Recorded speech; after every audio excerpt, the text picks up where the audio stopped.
sehingga di saat itu saya merasa terlecehkan. Ih, kok gendut banget sih? Gendut. Aku sampai ke dokter gizi. Kamu makan batu ya sampai kayak gini? Aku hidup tuh emang harus diajak terus ya gitu. Ngerasa insecure sama diri sendiri sih. Stop body shaming guys.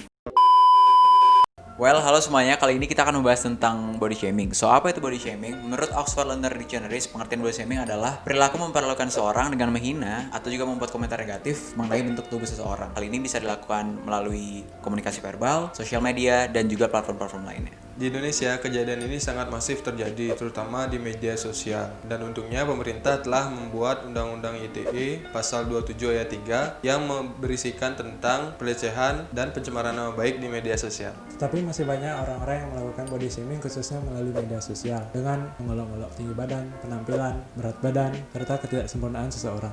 So, mari kita dengar pendapat dari orang-orang yang pernah mendapatkan perlakuan yang tidak mengenakan ini. Oke, baik. Bisa perkenalkan diri Anda terlebih dahulu. Nama aku Nia, umurku 22 tahun. Kesibukannya sih stay at home aja. Nama saya Rizka Yundari, biasa dipanggil Rizka. Nia pernah nggak sih kena body shaming? Pernah dari SMP sampai sekarang sih masih ngalamin body shaming. Seperti ya saya contohin aja ya. Kalau dulu di tempat kerja kita kan berpakaian pakai kemeja nih. Jadi saat kerja tuh kan nggak selalu dengan posisi yang tegak. Pastilah kita pernah jongkok, membungkuk dan lain sebagainya. Di saat itulah orang-orang mengambil kesempatan sehingga di saat itu saya merasa terlecehkan.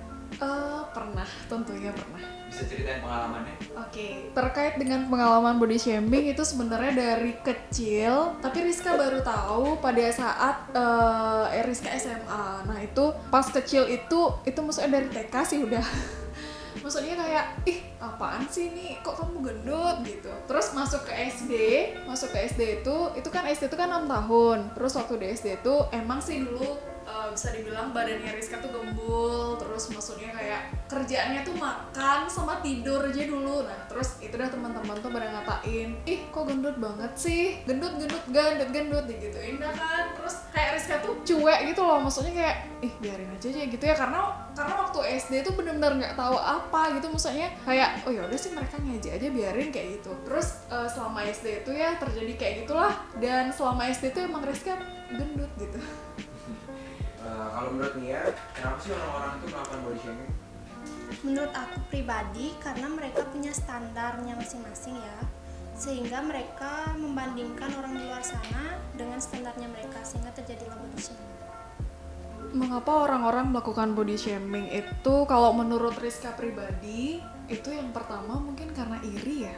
Karena dari pengalaman Rizka, setelah Rizka waktu SMA itu kan masih gembul, terus kemudian masuk ke lolos paskibra, terus itu dilatih fisik, terus otomatis kan berat badannya turun. Nah terus banyak dah yang bilang setelah Rizka kurus tuh, ih kok kamu kurus banget ya sekarang ya, nggak kayak dulu, beda banget jauh, kamu makan apa sih? Terus kamu ngapain aja sih selama ini gitu. Terus Rizka bilang, aku kebetulan lolos paskibra, jadinya kayak kita tuh makan tuh diatur dan lain sebagainya tuh dalam artian olahraga diatur. Terus jadi menurut Rizka orang-orang melakukan body shaming itu yang pertama mungkin karena mereka nggak suka, terus mereka ingin mengkritik aja, terus ya seperti itulah. Dari bagian tubuh Nia nih, kira-kira yang paling sering dikritik tuh yang mana? Bagian-bagian sensitif sih biasanya, sama body sendiri sih, karena aku sih terlalu kurus bagi mereka. Yang pertama itu maaf ya, kayak nih pinggang, terus perut yang kedua, terus yang ketiga paha. Jadi paha, perut, pinggang ya. Iya. Lalu seberapa besar fenomena ini berdampak pada Anda secara psikologis? Secara psikologis, dulu aku sampai ke dokter gizi untuk konsultasi, ngecek kenapa sih berat badanku nggak pernah naik. Terus disaranin, dikasih vitamin sama dokternya, dikasih resep juga untuk makan, cara makan, waktu makan, dan makanannya pun itu diatur sama dokternya sendiri. Itu berjalan nggak? Maksudnya it's working? Iya, it's working, naik 4 kilo sih. Tapi Lumayan ya, 4 kilo. iya, tapi sekarang udah nggak aku lanjutin lagi. Kenapa nggak lanjutin lagi? Karena ngerasa bosan, makanannya harus diatur, jam segini makan ini, jam segini makan ini. Dan akhirnya menerima apa adanya? Iya, memang apa adanya aja. Kalau Rizka sih secara psikologis pada saat dikatain gendut banget terus kamu makan batu ya sampai kayak gini. Tuh kayak aduh, apa sih aku di mata mereka? Mereka lihat aku nih apa sih gitu sampai mereka bilang aku tuh kayak mau makan batu gitu. Terus kalau sedampak secara psikologi tuh Rizka sempet down, sempet trauma juga. Dalam artian Rizka mengurung diri di kamar, tapi orang-orang tuh pada nggak tahu. Maksudnya, aduh kok sedih. Santai-santai. Orang-orang tuh nggak tahu gitu, maksudnya kayak aku hidup tuh emang harus diajak terus ya gitu. Udah terus sampai akhirnya mengurung diri, mau cerita ke ibu nggak berani, mau cerita ke bapak juga nggak berani. Terus sampai akhirnya Rizka kayak setelah paskibra itu olahraga teratur, terus makannya juga teratur, sampai sekarang juga masih diatur pola makannya seperti itu sih Kak. Jadi lebih ke trauma sih pernah, tapi nggak pernah sampai ke dokter tuh nggak pernah. Terus sampai dipanggil dokter ke rumah juga nggak pernah. Kalau dia body shaming sama orang, dia diam aja apa seperti apa? Responnya itu seperti apa? Kalau dulu sempat ngerasa insecure sama diri sendiri sih, kayak kenapa sih berat badanku nggak pernah naik. Tapi dengan seiringnya bertambahnya waktu, bertambahnya usia, aku udah mulai biasa menerima. Ya karena ini yang dikasih sama Tuhan, ya udah mau gimana lagi.